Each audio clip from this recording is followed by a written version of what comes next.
When Amara, a poor orphan living under her cruel stepmother's roof, is tricked into marrying Chike, a blind beggar, she believes her life is over. Unknown to her, Chike is actually the son of a wealthy business magnate who faked blindness to find a woman with a pure heart. As Amara endures humiliation and hardship, her kindness begins to heal Chike's wounded soul.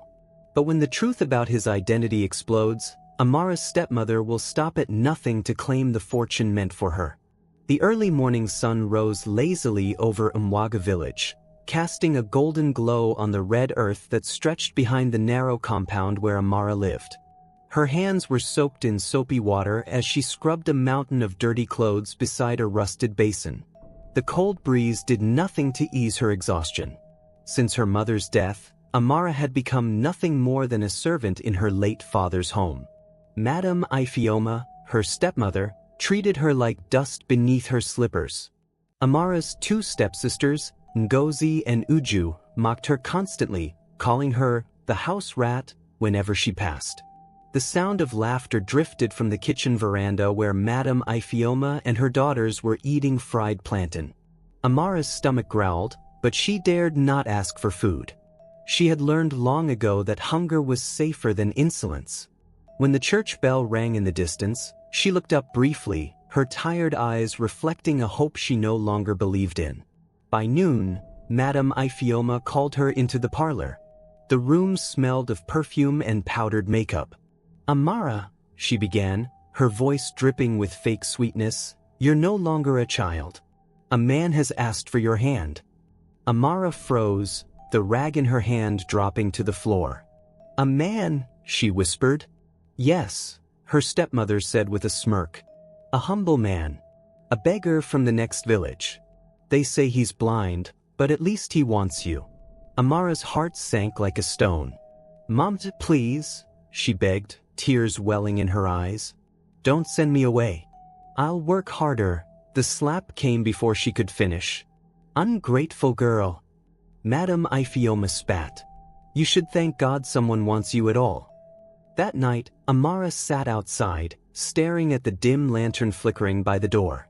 The stars looked so peaceful, untouched by the cruelty of life. Her hands trembled as she hugged her knees. She thought of her late mother's words, "Even in darkness, kindness will light your path." But in this moment, kindness felt like ashes on her tongue. The next morning, the villagers gathered for a small, awkward wedding. Amara wore an old, faded gown that had once been white. Her stepmother stood by, pretending pride while hiding her glee. Across the dusty yard, Chike waited, a blind man with dark glasses, leaning on a wooden cane. He smiled faintly when Amara approached, his voice calm and gentle. "You must be Amara," he said softly. "I may not see your face, but I feel your heart is kind." Amara's chest tightened. For the first time in years, someone had spoken to her without mockery. But her fear was greater than hope. As the priest's voice echoed, binding her to a man she didn't love, Amara silently prayed for strength. When the ceremony ended, the crowd dispersed, leaving only dust and whispers behind. Amara followed her new husband down a lonely path toward his hut at the village's edge. She didn't know what awaited her, only that she was walking away from cruelty into the unknown. The road to Chike's hut was long and quiet, bordered by tall palm trees and the distant hum of crickets. Amara walked a few steps behind him, her hands clutching the small nylon bag that held her only belongings, 2 old wrappers and her mother's worn Bible. Chike moved slowly, guided by a stick. Yet, there was a strange confidence in his steps, as though blindness hadn't completely robbed him of control. The late afternoon sun burned gently across the sky, bathing the path in shades of gold and orange. When they reached the small mud house that Chike called home, Amara's heart sank again. The roof was patched with old zinc sheets, and a tiny garden sat behind it, half overgrown with weeds. Still, the compound was tidy. She noticed that the clay pots were neatly arranged, and the floor had been swept clean. "This is our home," Chike said with a smile, setting his cane aside. "It's not much, but peace lives here." His voice was calm, his tone warm, a stark contrast to the sharpness she had grown up hearing from Madame Ifeoma. Amara stood silently, unsure what to say. Her eyes darted around the room, searching for a place to belong. There was a single mat, a small wooden table, and a kerosene lamp. Chike seemed to sense her unease. "You don't have to be afraid," he said softly. "I may not see your face, but I can feel you trembling. Please sit, Amara. You are safe here." Those words hit her like a whisper of wind after a storm. For the first time in her life, someone was concerned about her comfort. Tears pricked her eyes as she sat carefully on the mat. "Thank you," she murmured. "I'll cook something if you have rice." Chike smiled. "You'll find some in the bag by the corner. Eat with me, no one here will stop you." That evening, they sat together, eating in silence. Amara was shy, stealing glances at her husband. Though his eyes were hidden behind dark glasses, there was something peaceful in his face. He didn't speak much, but when he did, his voice carried wisdom far beyond his appearance. "Life is strange," he said at one point. "It blinds us in ways we don't expect. But sometimes blindness helps us see what truly matters." As the night deepened, Amara lay on one side of the mat, unable to sleep. Rain began to fall softly, tapping on the zinc roof. She turned slightly and saw Chike resting peacefully. For a man who had so little, he looked content, something she had never known. The rhythm of the rain reminded her of the tears she had shed for years, yet this time they felt different. In the quiet darkness, Amara whispered a prayer she hadn't dared to speak before. "God, if this is my new life, please let peace find me here." She didn't know it then, but that night marked the beginning of a journey that would turn pain into destiny. A path where blindness would uncover the truest kind of love. The days that followed were slow but strangely peaceful. Each morning, Amara rose before dawn to sweep the yard and prepare food for Chike. The tiny compound came alive with the smell of wood smoke and the crackle of firewood. She had grown used to hardship, but there was something different about this poverty. It was quiet, not cruel. Chike never shouted, never called her useless, never raised a hand. He spoke gently and listened, even when she had nothing to say. Sometimes, he would sit outside with his cane resting on his lap and listen to the world. "The wind tells me stories," he once said, smiling faintly. "When it brushes past the trees, I hear things people cannot see." Amara laughed softly, shaking her head. "Maybe you hear them because you can't see them," she teased. "Or maybe," Chike replied, "I see them more clearly because I can't be distracted by faces." His words lingered in her mind long after he spoke them. But the village was not kind to them. At the market, women whispered behind her back. "Poor girl," they murmured. "Her stepmother sold her to a blind beggar. Pity she'll die in that hut." Others laughed cruelly. Blind man and orphan, perfect match for misery. Amara tried to ignore them, but each word cut deeper than she wanted to admit. One afternoon, Madame Ifeoma herself appeared at their doorstep, dressed in fine lace and heavy jewelry. Her perfume filled the room like poison. "Ah, my daughter," she said mockingly, her lips twisting into a false smile. "How is life with your blind husband? I hope he doesn't bump into walls." Her daughters, Ngozi and Uju, giggled behind her. Amara's heart pounded. She wanted to cry, but Chike's calm voice stopped her. "You are welcome, madam," he said politely. "Our home is small, but we have peace." His words silenced them briefly, though Madame Ifeoma's eyes darted around the hut with disdain. "Peace," she scoffed. "Peace cannot fill an empty stomach. Amara, remember where you came from. Don't forget who made you." When she left, Amara sank onto the mat, her chest heavy. "I am ashamed," she whispered. "She made me feel like I am nothing." Chike reached out, touching her hand gently. "Amara, you are not nothing. You are light in dark places. Don't let anyone tell you otherwise." His touch was firm but kind, and in that moment, something inside her heart began to shift. As the sun dipped below the horizon, Amara sat outside, watching the last rays fade over the trees. The voices of mockery still echoed in her mind, but Chike's words drowned them out.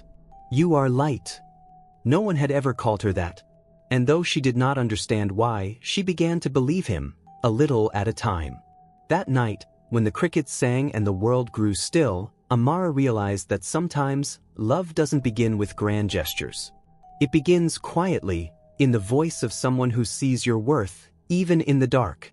Weeks melted into months, and Amara began to settle into her new life with Chike. Poverty no longer frightened her. She had lived with it all her life. What surprised her instead was the quiet joy she found in the small things. The morning birds, the smell of roasted corn from the roadside, the way Chike smiled when she sang softly while cooking. He would often sit under the mango tree near their hut, head tilted as if he could see through the sounds around him. Your voice brings light to this place, he told her one morning. It's like sunrise to a man who thought night would last forever. Amara laughed, covering her face shyly. You talk like a poet, Chike. Maybe blindness teaches poetry, he replied, smiling faintly. When your eyes stop seeing, your heart begins to speak. His words carried a kind of wisdom that soothed her. He didn't have money, but his spirit was rich. Each evening, they shared stories by lantern light, tales of faith, struggle, and laughter. Slowly, she began to see him differently. Behind the darkness of his eyes was a man who carried scars deeper than sight could reach. Yet there were moments that puzzled her. Sometimes, she caught him turning toward her too quickly when she moved or flinching when an object dropped nearby. Once, she thought she saw his eyes following her reflection on a shiny pot, but she brushed it off as imagination. He's blind, she reminded herself. He can't see me. But something inside whispered otherwise. One afternoon, rain clouds gathered above the village. Amara rushed to bring the clothes inside when her foot slipped on the wet floor. She gasped, bracing for a fall, but Chike's hand caught her arm swiftly. The movement was too fast, too accurate. For a brief second, their eyes met, and Amara felt an odd spark of confusion. His grip was steady, protective, yet his eyes flickered with something she couldn't name. Are you hurt? He asked quickly. No, she murmured, still shaken. You caught me before I fell. He smiled faintly. Even a blind man can sense danger. That night, as the storm raged outside, Amara lay awake on the mat, staring into the flickering light. She thought about the way Chike had moved, the certainty of it. Doubt began to creep into her heart, though love had already taken root there. Could it be that her husband wasn't who he said he was? She pushed the thought away, wrapping herself in the blanket of his kindness instead. But on the other side of the mat, Chike lay awake too, guilt washing over him like the rain outside. He removed his dark glasses and looked toward her, seeing her clearly for the first time that day. Her face was peaceful in sleep, soft and full of trust. He sighed deeply, whispering to himself, "How long can I keep this secret?" Outside, thunder rolled across the sky, echoing the storm inside his heart. The next few days carried an uneasy quiet between Amara and Chike. She couldn't explain it, but something about his calmness now seemed layered, like a man living two lives in one body. Still, she brushed aside her doubts and continued caring for him. She cooked, fetched water, washed clothes, and prayed that their simple peace would last. But peace rarely lingers when secrets grow too heavy. Every night, after Amara had fallen asleep, Chike slipped out quietly into the shadows.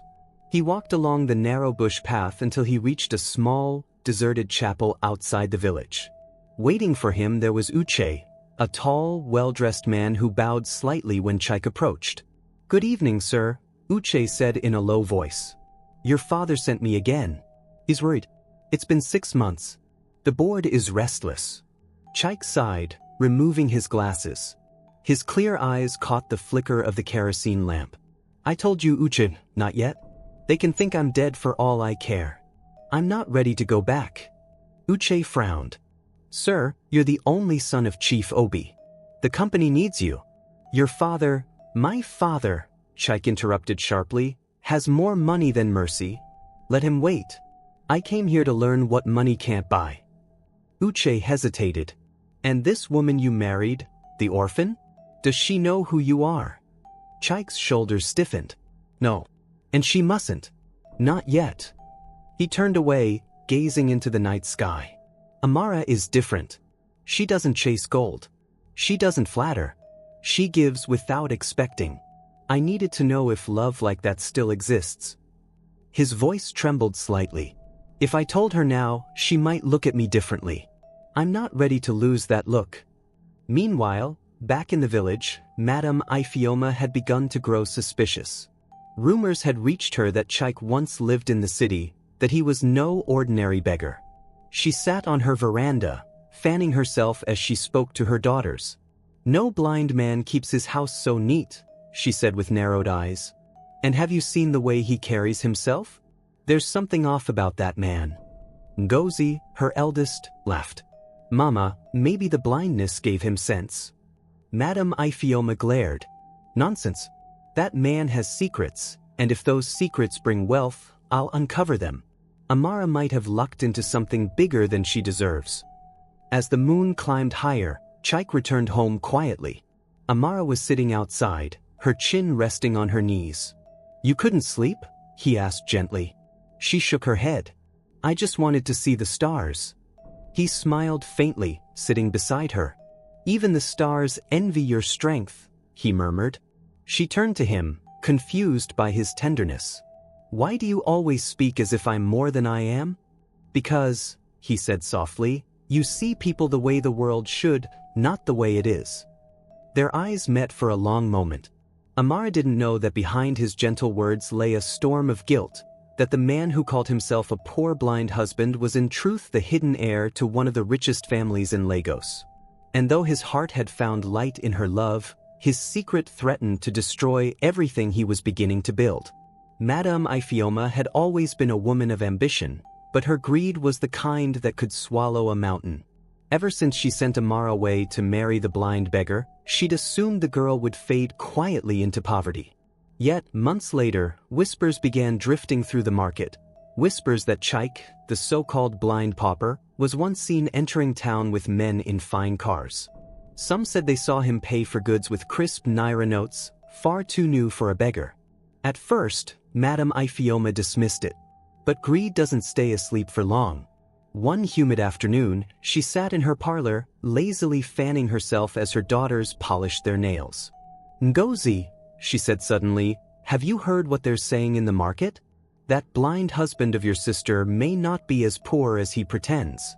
Ngozi looked up, smirking. Mama, you mean that beggar has money? Madame Ifeoma's eyes narrowed. Or secrets. And secrets are worth more than gold if you play your cards right. That evening, she dressed in her best lace wrapper and tied her headscarf high. I'm going to visit my dear daughter, she said, dripping sarcasm. Her daughters exchanged glances and followed her. When they arrived at Chike's compound, Amara was washing cassava outside. The moment she saw them, her stomach twisted. Mama, she said softly, standing up quickly. You didn't tell me you were coming. Madame Ifeoma forced a sweet smile. Must a mother announce before visiting her child? She entered the small hut, wrinkling her nose at the simplicity of it. Amara, I see marriage hasn't changed you. Still living like a church mouse. Chike, who had been sitting quietly on a stool, greeted them politely. Good evening, madam, he said. You are welcome.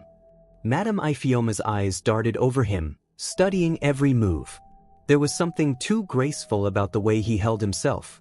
So, she began casually, my daughter tells me you were once a city man.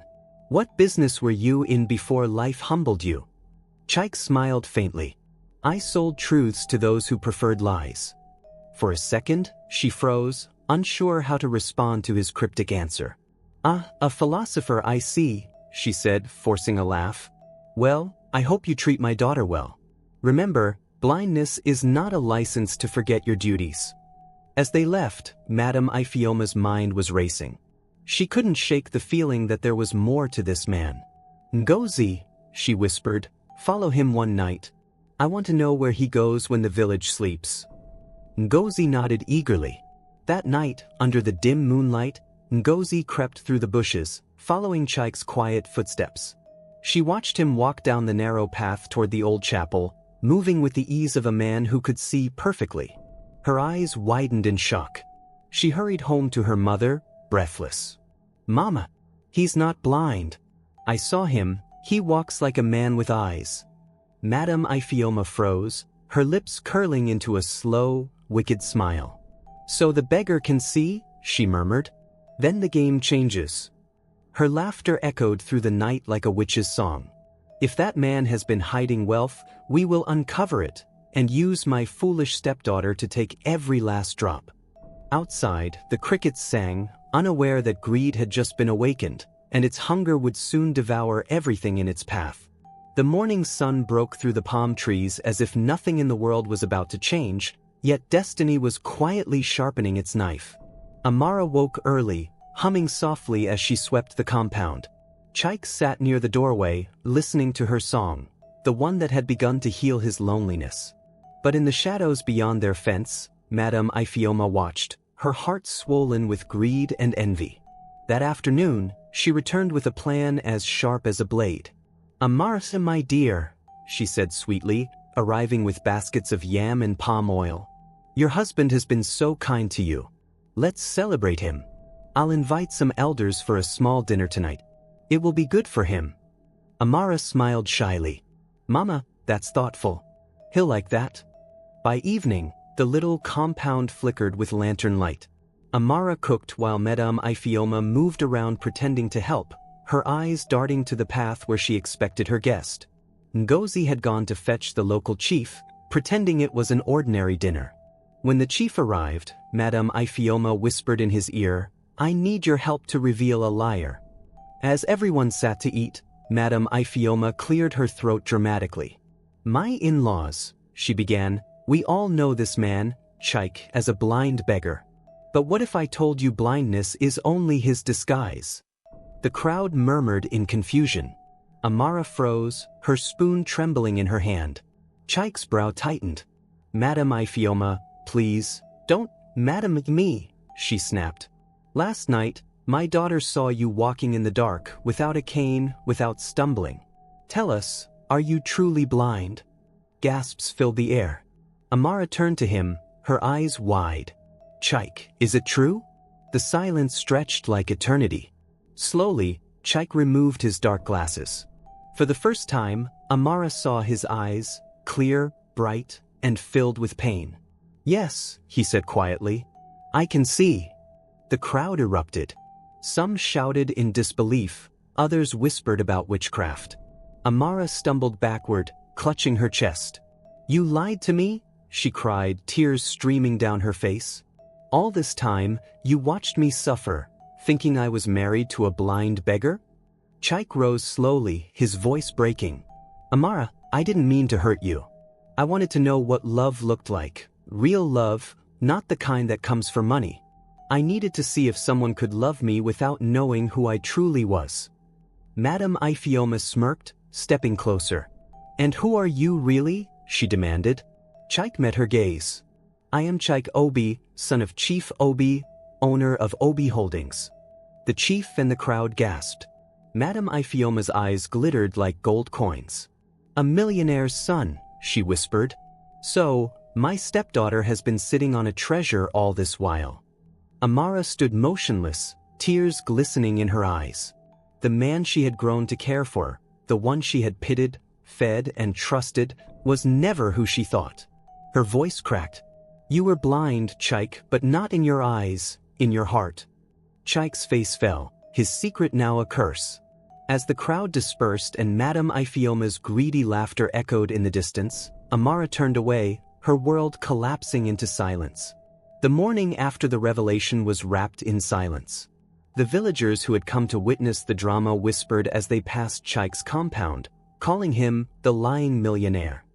Inside, Amara sat by the doorway, her eyes swollen from crying all night. Chike had tried to speak to her, but each word he offered felt like salt in an open wound. When she finally stood, her voice trembled but carried strength. "Chike," she said, not looking at him, "you should have trusted me. You should have told me the truth." He moved closer, guilt darkening his face. "I was afraid," he admitted softly. "Every woman I met before you only saw my father's wealth. I wanted to be sure that I wasn't like them," she cut in sharply, tears streaming down. You didn't need to test my love like a school exam. You could have simply believed me. Chike bowed his head, his heart heavy. I didn't mean to hurt you, Amara. You gave me peace when I had none. You saw me as human, not as Chief Obi's son. Amara turned away, her voice breaking. Then why do I feel like the fool in your story? The compound felt smaller than ever. Madame Ifioma, instead of comforting her, was busy whispering with her daughters outside. He's rich, Amara, she said with false concern. You can still make this work. Apologize, be sweet. You're his wife. That fortune can be yours. Amara shot her a cold look. I didn't marry him for money, Mama. I married a man I thought was blind and kind. Madame Ifioma hissed. And look where kindness got you, empty-handed. Ignoring her, Amara packed a small bag of clothes. Chike followed her to the gate, desperation in his voice. Where will you go? Anywhere but here, she whispered. I need to find myself again, the girl who wasn't a test or a pity project. He reached for her hand, but she pulled away. Amara, please. I'll make it right. I'll prove that I love you, not as a disguise, but as a man who sees you truly. She shook her head. You already had the chance to prove that, Chike. And you failed. She walked away, her slippers slapping the dusty road as tears rolled freely. Villagers turned to watch the poor orphan leaving her wealthy husband behind, but Amara didn't care. Behind her, Chike sank to his knees, the weight of his choices pressing hard on his chest. That night, the once cheerful house became a hollow shell. Chike sat alone, staring into the darkness that now felt more real than any blindness he'd ever faked. He whispered into the empty air, love doesn't test, it trusts. And I broke the only trust that ever mattered. Meanwhile, Madame Ifioma smiled to herself in the darkness. Let her go, she murmured. Now it's my turn to visit the Obi mansion. But destiny was watching, and her greed was about to meet its reckoning. Madame Ifioma arrived at the gates of the Obi mansion 2 days after Amara's departure. Her headscarf gleamed like gold, her perfume thick enough to announce her presence before her knock. The gateman hesitated when she introduced herself as the mother of Chike's wife. But the moment she mentioned Chike's name, she was ushered inside. The compound was vast, marble floors, glistening cars, fountains whispering softly under the morning sun. Her eyes widened as she walked, her heart swelling with greed. So, this is where my foolish stepdaughter could have been living? She thought bitterly. No, this place will not slip from my hands. Chief Obi, an elderly man with a commanding voice, sat in the sitting room reading the newspaper. When he saw Madame Ifioma approach with a dramatic bow, his brow furrowed. And who are you, madam? I am Amara's mother, your son's mother-in-law, she said with exaggerated humility. I came to speak on behalf of my daughter. She is heartbroken, sir. She feels betrayed. But she still loves your son. Chief Obi's sharp eyes studied her. My son told me she left him, he said quietly. He blames himself. Madame Ifioma sighed deeply. Young love, they can be guided, especially with a little help. I only came to remind you that my daughter deserves compensation, after all she endured as the wife of a blind beggar who deceived her. Chief Obi's expression hardened. Compensation? Yes, Chief, she pressed on. You are a rich man. A small gesture of goodwill could help mend the wound. Perhaps some land, or a little token. The old man leaned forward. Madam, are you asking me to pay your daughter for being married to my son? Madame Ifioma smiled nervously. Not pay, sir, appreciate. Chief Obi stood, anger flaring. I see now what kind of woman raised a girl as kind as Amara. You are not here for reconciliation. You are here for money. Leave my house. She blinked shut. But, Chief, I meant no harm. Out. His voice thundered through the mansion. The guards appeared instantly, escorting her to the gate. Outside, Madame Ifioma's face burned with humiliation. You'll regret this, she muttered. I'll find another way. She turned to leave, but as she stepped onto the road, a reckless driver swerved sharply, and a loud crash echoed. Her basket scattered across the ground as she fell, pain searing through her leg. The same greed that had driven her now brought her to ruin. Back in the village, Amara received the news days later that her stepmother was hospitalized after an accident. Despite everything, tears welled in her eyes. "She's still my mother," she whispered. Without hesitation, she set out to see her, her heart heavy yet pure.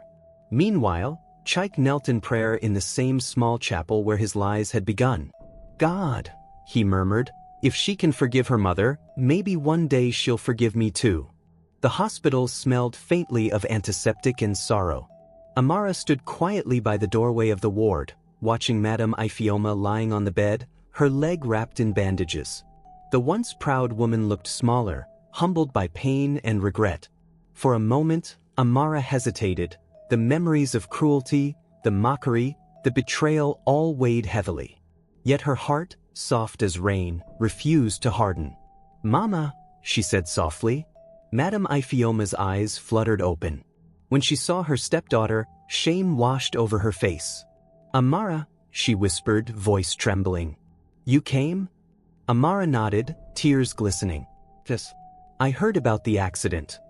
The older woman looked away, guilt twisting her expression. "I went too far, my child.